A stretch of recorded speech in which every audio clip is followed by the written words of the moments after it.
সুপ্রিয় অষ্টম শ্রেণীর শিক্ষার্থীবৃন্দ, আসসালামু আলাইকুম। আর্ক ইংলিশ কেয়ারের পক্ষ থেকে তোমাদেরকে শুভেচ্ছা জানাচ্ছি। আমি মোহাম্মদ রাসেল খান। আজকে নতুন আরও একটি ভিডিও নিয়ে তোমাদের সামনে হাজির হয়েছি। আজকের ভিডিওতে আমি আলোচনা করব তোমাদের ইংরেজি বইয়ের ইউনিট 1 এখান থেকে লিসন টু নকশিকাথা। তো দেখো, লিসনটি প্রথমে শুরু হয়েছে একটি ছবি দেখিয়ে। এখানে বলা হয়েছে look at the picture and the questions. এই ছবি এবং প্রশ্নের দিকে তাকাও। Then ask and answer the questions with your partner. এরপরে প্রশ্নগুলো জিজ্ঞেস করো এবং এর উত্তর করো তোমার একজন পার্টনারের সাথে, অর্থাৎ হতে পারে তোমার একজন ক্লাসমেট। এরপর দেখো, এখানে 4টি প্রশ্ন করেছে। What do you see in the picture? এই ছবিতে তুমি কি দেখতে পাও? What is it called? এটাকে কি বলা হয়? Have you seen it before? তুমি কি এর পূর্বে এটা দেখেছো? হোয়ার? যদি দেখে থাকো তাহলে কোথায়? What do we do with it? এটা দিয়ে আমরা কি করি? তো আসলে আমাদের চ্যাপ্টারটা লেসনের নামই হচ্ছে নকশিকাথা। তো বোঝাই যাচ্ছে যে এটা যে কোনো একটা নকশিকাথার ছবি হবে। তো প্রিয় শিক্ষার্থীরা, এই 4টা প্রশ্নের আনসার আমরা একটু সিম্পল ল্যাঙ্গুয়েজে একটু দেখে নেই। তো প্রথম প্রশ্নটি ছিল আমাদের, দেখো, what do you see in the picture? এই ছবিতে তুমি কি দেখতে পাও? I see a beautifully embroidered quilt with intricate patterns and design. এরপরে দেখো, 2 নম্বর প্রশ্ন ছিল হোয়াট ইজ ইট কল্ড? এটাকে কি বলা হয়? It is called nakshi kantha. এটাকে বলা হয় নকশিকাথা। এরপরে দেখো, 3 নম্বর প্রশ্ন, have you seen it before? Where? তুমি কি পূর্বে এটা কোথাও দেখেছো? তাহলে কোথায়? Yes, I have seen it in my grandmother's house. এরপর দেখো, 4 নম্বর প্রশ্ন ছিল what do we do with it? এটা দিয়ে আমরা কি করি?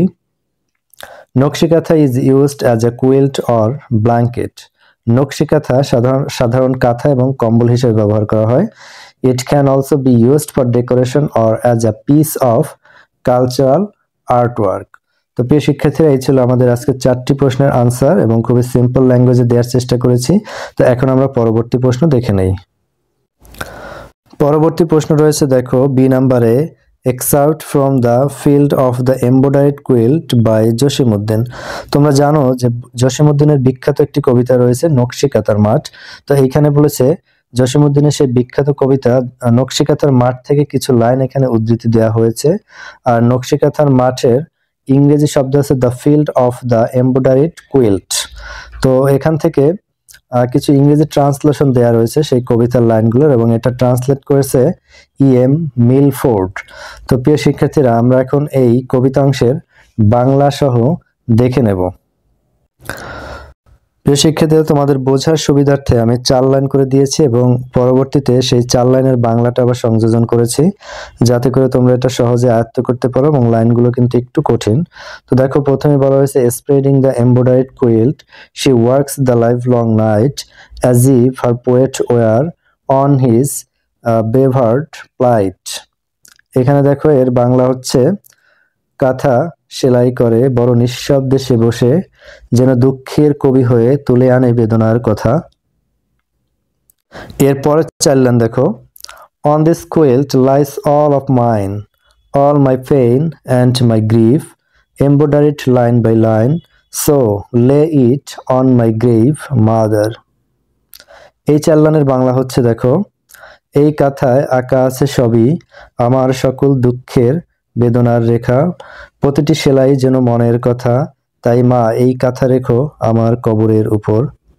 এরপরের 4 লাইন দেখো, many a joy and many a sorrow is written on her breast, the story of Rupai's life is there line by line expressed. এর বাংলাটা হচ্ছে,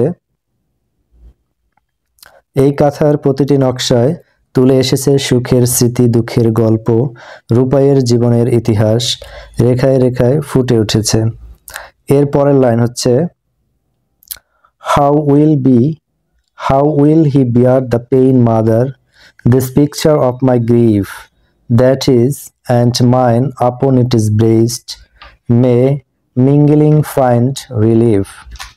এর বাংলা হচ্ছে, দেখো, কেমন করে সইবে ওমা আমার আর তার দুঃখ, এই কাঁথায় তার দুঃখ আর আমার ব্যথা একত্রে মিশে গিয়ে পাক শক্তি। তো প্রিয় শিক্ষার্থীরা, কবিতার লাইনগুলো তার পাশেই বাংলা সংযোজন করেছি, যাতে তোমরা একটু সহজে আয়ত্ত করতে পারো। তো এখন আমরা মূল প্যাসেজটাকে একটু দেখে নেই।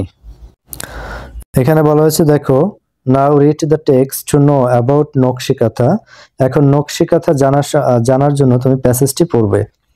দেখো, nakshi kantha is a kind of embroidered quilt.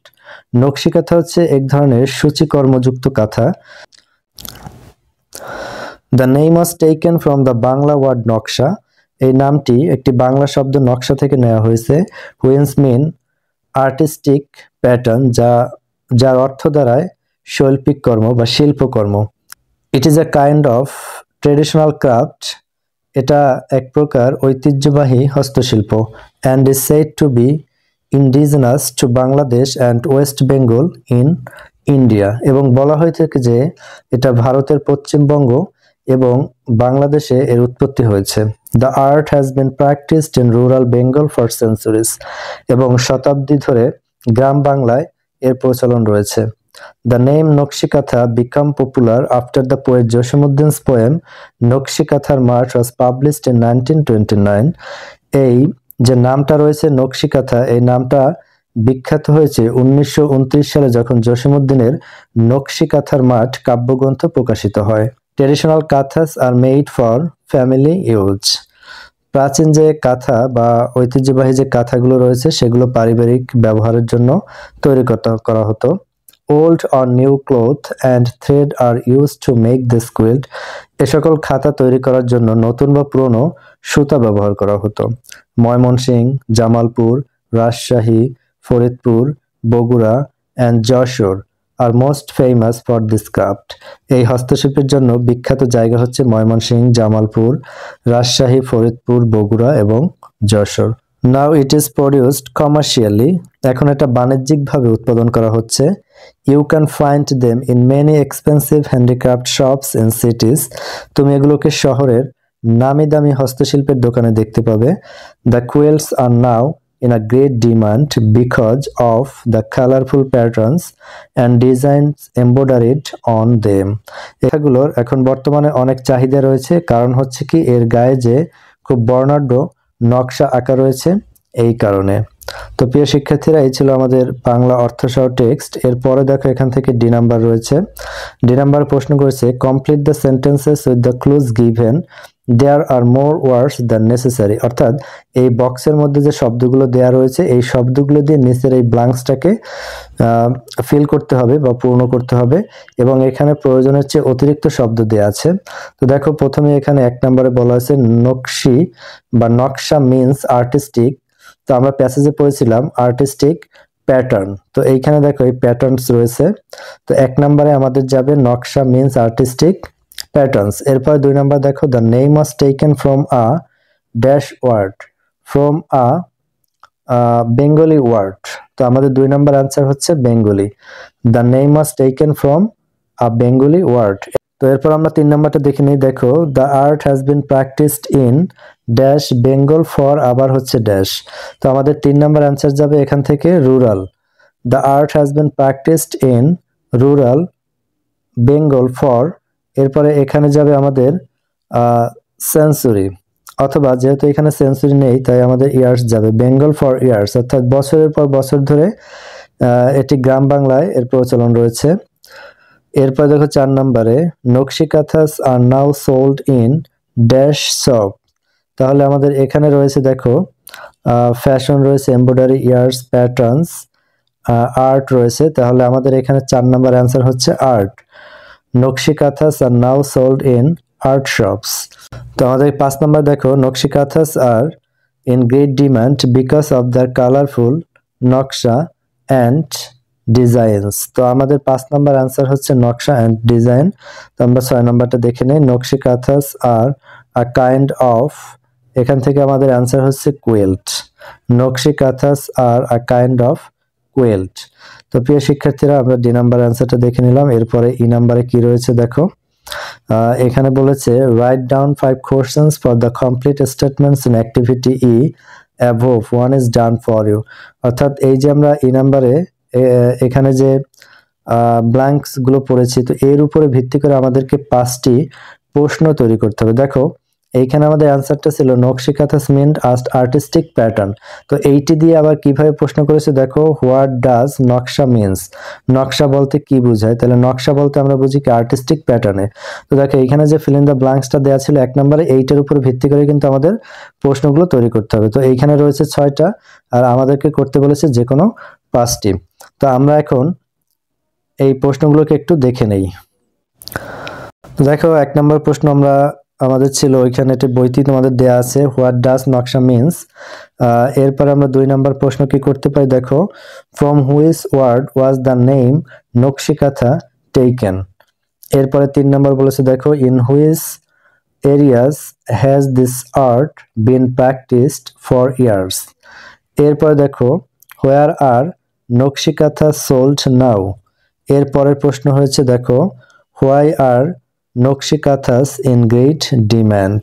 তো এই ছিল আমাদের 5টি প্রশ্ন। তো প্রিয় শিক্ষার্থীরা, আমি আশা করব তোমরা একটি স্ক্রিনশট দিয়ে রাখবে যাতে করে পরবর্তীতে তোমরা এটা দেখে প্র্যাকটিস করতে পারো। তো আমি আশা করছি তোমাদের স্ক্রিনশট রাখা হয়ে গেছে। তো এখন আমরা একটু পরবর্তী প্রশ্ন দেখে নেই। তো প্রিয় শিক্ষার্থীরা, আমাদের পরের প্রশ্নটি ছিল দেখো F নম্বরে, why do you like a nakshi kantha or an ordinary kantha, why. বলছে do you like a nakshi kantha or an ordinary kantha, why. তুমি কি নকশি কাঁথা পছন্দ করো নাকি একটি সাধারণ কাঁথা পছন্দ করো এবং কেন? তো সেই অ্যান্সারটা আমরা একটু দেখে নেই। অ্যান্সারটি হচ্ছে দেখো, I like nakshi kantha because of it is colourful artistic patterns and intricate embroidery. It represents the rich culture and traditions for rural Bengal, making it more special and unique than an ordinary kanthas. তো প্রিয় শিক্ষার্থীরা, এই ছিল আমাদের F নম্বর প্রশ্নের answer এবং এটি খুবই প্রাঞ্জল ভাষায় দেওয়া হয়েছে। আশা করি তোমরা এটি একটি স্ক্রিনশট রাখবে এবং পরবর্তীতে এটা দেখে প্র্যাকটিস করতে পারবে। তো এখন আমরা পরবর্তী প্রশ্নটা দেখে নেই। শিক্ষার্থীরা, আমাদের পরবর্তী প্রশ্ন ছিল দেখো S নম্বরে, write a paragraph describing how the নকশি কাঁথাস ইজ মেড। নকশি কাঁথা কিভাবে তৈরি করা হয় তার বর্ণনা দিয়ে তোমাকে একটি প্যারাগ্রাফ লিখতে হবে। স্টার্ট লাইক দিস, এভাবে শুরু করো, অর্থাৎ স্টার্টিং দিয়ে দিয়েছে, তোমরা কিভাবে শুরু করবে সেটা বলা আছে। দেখো, old on new cloth and coloured thread are needed. The first the cloth is folded then dot dot, অর্থাৎ এরপরে এই নিয়মটা ফলো করে তোমাকে বাকি অংশ লিখতে হবে। তো এই প্যারাগ্রাফের বাকি অংশ আমরা এখন একটু প্রাঞ্জল ভাষায় দেখে নেই। প্যারাগ্রাফটি হচ্ছে দেখো, old are new cloth and colour thread are needed to make a nakshi kantha. First the cloth is folded and several layers are placed together to make it thick and durable. Then the desired designs or patterns are drawn on the top layer of the cloth, often inspired by nature, rural life, or cultural motifs. After that, embroidery is done carefully by hand using colorful threads with intricate switching techniques to bring the patterns to life.